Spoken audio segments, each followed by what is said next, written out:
नमस्कार मित्रों, मैं वैद्य राजदीप वाडेर नागरादी चिकित्सक समूह वती आप सबका स्वागत करता हूं। और आज हम बात करेंगे विमान स्थान के बारे में, जो अनुक्रम से सूत्र स्थान और निदान स्थान के बाद आने वाला स्थान है। और यह जो विमान स्थान है उसमें कहा जाता है कि यह धातु साम्यार्थ विमान यानी धातु साम्यीकरण प्रक्रिया पूर्वक यह व्याधि निग्रह करने हेतु यह विमान स्थान का प्रयोजन है। यानी कि समूर्छना में या तो विकार रोग व्याधि के अंतर्गत मान परीक्षण पूर्वक यानी कि रस द्रव्य दोष विकार आदि का मान ज्ञान पूर्वक धातु साम्यीकरण प्रक्रिया पूर्वक व्याधि निग्रह उत्पन्न करना यानी कि समूहतत्व भेद करना, उस हेतु प्रयोजन सिद्धि हेतु विमान स्थान के यह 8 अध्याय इसमें बताए गए हैं। तो उसमें आज हम सिर्फ 3 अध्याय का संक्षिप्त निर्देश देखेंगे, जिसमें 8 अध्याय में रस विमानीय, त्रिविध कुक्षीय विमान, जनपदो ध्वंसीय विमान, त्रिविध रोग विशेष विज्ञानीय विमान, स्रोतो विमानीय, रोगानिक विमानीय, व्याधि रूपीय और रोग विसर्जितीय विमान, यह जो 8 अध्याय है उसमें पहले 3 अध्याय के बारे में हम संक्षिप्त मूलवड़ी हम देखेंगे, जिसके ऊपर हमने 2 सेमिनार भी विमान स्थान के ऊपर हमने किए हैं। उसमें हम विमान स्थान के पहले 3 अध्याय की संक्षिप्त मूलवणी हम देखेंगे। तो पहले तो विमान स्थान एक धातु साम्यीकरण प्रक्रिया का विशिष्ट मान प्रक्रिया है, यह विमान स्थान, जिसका प्रयोजन धातु साम्यीकरण प्रक्रिया हेतु होता है। इसमें लिखा है, उसकी जो रस विमानी अध्याय में प्रतिज्ञा से शुरू होता है कि निमित्त पूर्वरूप उपसय संख्या प्राधान्य विधि विकल्प बल काल आदि का ज्ञान होने के पश्चात यानी कि निदान स्थान के पश्चात तदंतरम विकृति परत्वे धातु साम्यीकरण उपार्जन हेतु रस द्रव्य दोष विकार भेषज देश काल बल शरीर सार आहार सात्म्य सत्व प्रकृति वही मान ज्ञानार्थ मान ज्ञायत्वात् क्रिया इति विमान, यानी कि रस द्रव्य दोष विकार भेषज देश काल बल आदि का विकृतिकरण या विकृति का मान ज्ञान करके, प्रकृति और विकृति का मान ज्ञान करके उसको धातु साम्यीकरण प्रक्रिया उसमें जो हम करने वाले या हम जिसका निर्देश संहिता में अभी होगा उसको विमान कहा गया है। तो धातु साम्यीकरण हेतु रस द्रव्य दोष विकार भेषज देश काल बल शरीर सार की जो परीक्षण किया जाता है और जो प्रक्रिया की जाती है वो विशिष्ट मान प्रक्रिया हेतु विमान स्थान के 8 अध्याय बताए गए हैं। उसमें यह बताया है कि यह विमान स्थान से भिषक व्याधि निग्रह समर्थो भवति, यानी कि व्याधि में निग्रह उत्पन्न होता है, समूहतत्व भेद होता है और समूर्छना को बल मिलना बंद होकर समूर्छन भेद प्रक्रिया भी शुरू हो जाती है। तो व्याधि निग्रह समर्थो भवति वैद्य हेतु यह विमान स्थान का प्रयोजन है। इससे धातु साम्यीकरण प्रक्रिया उत्पन्न होती है, समूहतत्व भेद होता है और व्याधि में निग्रह उत्पन्न होता है। तो संप्राप्ति भेदार्थ धातु साम्यीकरण उपार्जन हेतु समूहतत्व तोड़ने की यह क्रिया विमान स्थान के 8 अध्याय है। तो विमान स्थान के ये जो 8 अध्याय का आप यदि अभ्यास करें तो रस विमानीय, त्रिविध कुक्षीय, जनपदो ध्वंसीय, त्रिविध रोग विशेष विज्ञानी आदि अध्याय अनुक्रम से जठराग्नि, धात्वाग्नि और महाभूताग्नि का विकृतिकरण में धातु साम्यीकरण हम कैसे उपार्जित करें उसकी अनुक्रम से यह 8 अध्याय कहे गए हैं। तो ये जठराग्नि, धात्वाग्नि और महाभूताग्नि के बारे में धातु साम्यीकरण हेतु अनुक्रम से 8 अध्याय कह दिए गए हैं। उसमें आज हम रस विमानीय, त्रिविध कुक्षीय विमान और जनपदो ध्वंसीय विमान के बारे में बात करेंगे। तो यह जो पहला अध्याय है रस विमानी अध्याय, यह औसत और अनपान विधि या अनपान चतुष्क का भाग है। रस विमानी अध्याय औसत और अनपान विधि का भाग है। इसमें रस का विमान और रस द्वारा धातु साम्यीकरण प्रक्रिया और व्याधि निग्रह कैसे उपार्जन करना है उसका पूर्ण रूप से ज्ञान इसमें दे दिया गया है। और यह जो रस विमानी अध्याय है यह पूर्ण रूप से जठराग्नि, रस और तदाश्रित विकृति में धातु साम्यीकरण प्रक्रिया हेतु का यह मान रस विमानी अध्याय है, जिससे समूहतत्व भेद होता है और उसमें रस का विज्ञान बताया गया है। उसके बाद आता है त्रिविध कुक्षीय विमान। रस विमानीय के बाद आने वाला ये त्रिविध कुक्षीय विमान स्पष्ट रूप से जठराग्नि, रस और निरपेक्ष रूप में होने वाली जठराग्नि के विकार और उसकी चिकित्सा है। यह मान और उसकी चिकित्सा में जठराग्नि में धातु सामीकरण उत्पन्न करने हेतु ये त्रिविध कुक्षीय विमान बताया गया है। उसके बाद आने वाला जनपदोध्वंसीय विमान जो है यह तीसरा अध्याय है। यह अधिष्ठान और जनपद समूह धातु संरक्षण हेतु की इसमें बात है, यानी कि यह जो जनपदोध्वंसीय अध्याय है उसका कार्मुकत्व, स्थानस्थ अधिष्ठान, स्थानस्थ दोष, स्थानस्थ धातु और धात्वाग्नि परत पे जनपदोध्वंसीय विमान जल, देश, काल, वायु और ऋतुचर्या पूर्वक धातु सामीकरण प्रक्रिया का किस तरह से वैकारिक स्थिति में हम इसका प्रयोजन करें वो जनपदोध्वंसीय विमान में बताया गया है। तो हम रस विमानीय का थोड़ा विश्लेषण यदि हम देखें तो यह विमान स्थान का जो पहला अध्याय है रस विमानीय, उसको औसत चतुष्क और अनपान चतुष्क दोनों का यह भाग है, यानी कि वो आहार और औसत दोनों की परिभाषा में रस विमानीय का हमें प्रयोजन करना है। और रसोवे स यानी कि पुरुष रसज है, रस से उत्पन्न हुआ है और सार्वधायिक पुरुष के सभी भाव रसाश्रित है और रस से ही उत्पन्न होते हैं। तो यह जो हमारी पूर्ण अनपान चतुष्क या अनपान चतुष्क के जो चारों चार अध्याय है ये पूर्ण रूप से रसाश्रित है और उसमें रस का विज्ञान जुड़ा हुआ है। रस पूर्वक हम जठराग्नि, कोष्ठ, धातु रूप दोष प्रकृति जो जठराग्नि और कोष्ठ से संकलित है उसमें समन पूर्वक शोधन द्वारा धातु सामीकरण प्रक्रिया जो हमें उपार्जित करनी है उसका विज्ञान रस विमानीय में बताया गया है। जठराग्नि, कोष्ठ, रस, धातु रूप दोष प्रकृति और उसके द्वारा समन पूर्वक शोधन करना और उसके द्वारा धातु दोष में सामीकरण, धातु रूप दोष में सामीकरण उत्पन्न करने के लिए रस विमानीय का प्रयोजन है। जो इसको आप अभ्यास करोगे तो आपको अच्छी तरह से ख्याल आएगा। तो आपको रस का अधिकार देखना है कि रस विमानीय जो है वो जठराग्नि, कोष्ठ, रस, धातु रूप दोष प्रकृति जो जठराग्नि के आश्रित है उसका ये अधिष्ठान है। मार्गस्थ रस इसका क्षेत्र में आता है और इसका मुख्य प्रयोजन दोषों, धातु रूप दोषों में समन और शोधन हेतु इसका प्रयोजन होता है और रस विमानीय द्वारा हम दोषों में समन और शोधन प्रक्रिया कर सकते हैं और उसी द्वारा होती है।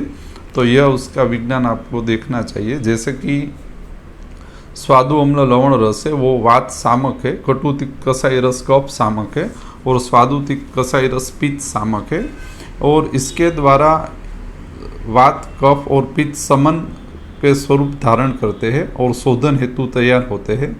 समन द्वारा विकृत दोष इनएक्टिव फॉर्म में कन्वर्ट हो जाते हैं और अपनी दूषणात् प्रॉपर्टी को खो बैठते हैं, उसको समन कहते हैं। यानी कि समन मीन्स टू विकृत दोष convert into inactive form and loss there दूषणात् प्रॉपर्टी। यह समन की हम समझ देख सकते हैं। तो समन द्वारा हमें दोषों के अंदर वैकारिक दोष अपना वैकारिक स्वरूप छोड़ देता है और शोधन द्वारा नजीक के मार्ग से हम उसको निकाल सकते हैं। तो रस द्वारा ही हमें धातु दोषों में धातु सामीकरण प्रक्रिया हम कर सकते। यह रस विमानीय का विज्ञान है। जैसे कि प्रमेय है, उसमें प्रमेय और कुष्ठ उसका हम रस विमानीय देखें तो प्रमेय और कुष्ठ दोनों का निर्देश कफ है, उसमें अधिष्ठान त्वग, रक्त, मांस, लसिका और त्रिदोष इसका अधिष्ठान है और इसका अभ्यास से उसमें रस विमानीय निकल कर आता है कटु रस, तिक्त रस और कसाई रस, जिसमें हम प्रयोजन करते हैं मग, मेथी, जौ, सामोर, हरिद्रा।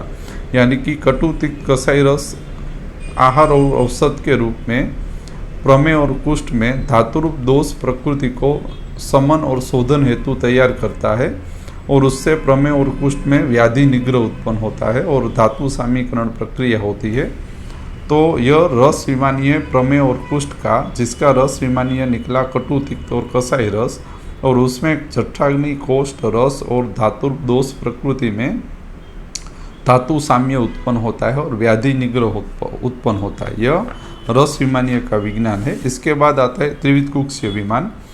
यदि हमारे पास आने वाला रोगी पुरुष उसमें यदि जठराग्नि, कोष्ठ, रस निरपेक्ष हो यानी सापेक्ष स्थिति में न हो तो उसमें त्रिविध कुक्षीय विमान प्रक्रिया लागू करनी है। त्रिविध कुक्षीय विमान का प्रयोजन निरपेक्ष जठराग्नि, कोष्ठ और निरपेक्ष रस में उत्पन्न विकृति में होने इसको प्रयोजन करना है। यानी कि निरपेक्ष जठराग्नि, कोष्ठ और रस में आम और सामता की स्थिति उत्पन्न होती है, जिससे त्रिविध कुक्षीय विमान में बताया गया है कि त्रिविध कुक्षीय का पालन न करने से आम, प्रदोष और आम की स्थिति उत्पन्न होती है, जिसमें विसुचिका, अल्सक और दंडाल्सक का उल्लेख है। तो यह सामता का अभ्यास और सामता के द्वारा उत्पन्न होने वाली विकृति में त्रिविध कुक्षीय विमान द्वारा धातु सामीकरण प्रक्रिया हमें करनी है, जिसमें विसुचिका में लंघन विरेचन, अल्सक में वमन स्वेदन, वर्ती और उपवास और अवतर्पण रूप चिकित्सा द्वारा त्रिविध कुक्षीय विमान सिद्धि होना और आम प्रदोष स्थिति का निर्मूलन होना, यह इसका मुख्य विज्ञान है।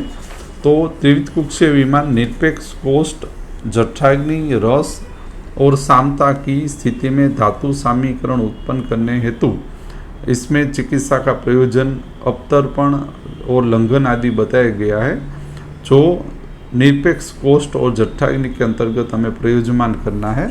और उसके बाद आपको वापस रस विमानीय लागू करना है। तो रस विमानीय और त्रिविध कुक्षीय विमान निदान स्थान के विकार प्रकृति के घटकों का धातु सामीकरण प्रक्रिया करने हेतु यह 2 अध्याय का प्रयोजन आपने देखा। उसके बाद आता है जनपदो ध्वंसीय विमान। तो यह जो जनपदो ध्वंसीय विमान है, ये इसका मुख्य अधिष्ठान जल, देश, काल, वायु यानी कि ऋतु द्वारा शरीर में होने वाला प्रभाव, यानी कि इसका अधिष्ठान है धातु, अधिष्ठान स्थानस्थ रस द्वारा धातु विभंजन प्रक्रिया को रोकने के लिए जनपदो ध्वंस विमान यह बताया गया है। और जनपदो ध्वंस का अधिष्ठान यह अधिष्ठान धातु, स्थानस्थ दोष और स्थानस्थ धातु इसके अधिष्ठान है, उसमें धातु विभंजन प्रक्रिया उत्पन्न होती है जनपदो ध्वंस से। तो यह इसको आपको अभ्यास से ज्ञात करना चाहिए। यानी कि स्थानस्थ रस, धातु, धात्वाग्नि, स्थानस्थ दोष और स्थानस्थ अधिष्ठान, यह जनपदो ध्वंस के क्षेत्र है। तो आपको जनपदो ध्वंसीय विमान में जो निदान और चिकित्सा बताई गई है, वो धातु विभंजन प्रक्रिया यानी कि धात्वाग्नियों में धातु विभंजन प्रक्रिया तोड़ने के लिए ऋतुचर्या के माध्यम से आपको इसको प्रयोजन करना है। उसमें बताया है कि यह जो जनपदो ध्वंस है, ये एपिडेमिक इनफिल्ट्रेशन ऑफ धातु इन पुरुष बाय वैश्वानर अग्नि एन स्थानस्थ रस दुष्टि, यानी कि वैश्वानर रूपे जो जल, देश, काल, वायु यदि बिगड़ जाता है तो उसका प्रभाव हमारी स्थानस्थ धातु, धात्वाग्नि, स्थानस्थ रस और स्थानस्थ दोषों पे पड़ता है और उससे धातुओं में विभंजन प्रक्रिया होती है और विकृतिकरण प्रक्रिया और तेज से आगे बढ़ती है। तो धातु विभंजन प्रक्रिया धातु अधिष्ठान और उसके क्षेत्र में रोकने के लिए यह जनपदो ध्वंसीय का विज्ञान आपको लागू करना है। जैसा वैकारिक जल, देश, काल, वायु होगा, उस जल, देश, काल, वायु के त्रिदोष अनुसार हमारे स्थानस्थ रस, धातु आदि में प्रदोषज उत्पन्न और उसके विकार उत्पन्न होंगे। तो तद अनुसार हमें उसमें लंघन, दीपना, पाचन आदि चिकित्सा करनी चाहिए। तो इसमें चिकित्सा भी बताई गई है कि जनपदो ध्वंसीय विमान में क्या करना है।